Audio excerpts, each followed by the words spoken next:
have some test equipment here. As you can see, we have 12.2 volts going in. We have 0.83 coming out.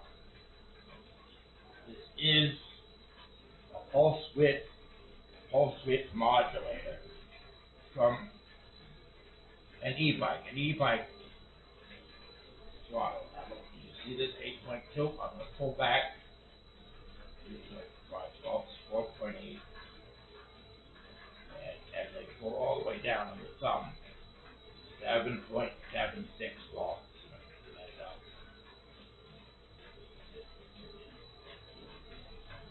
it gradually, as the voltage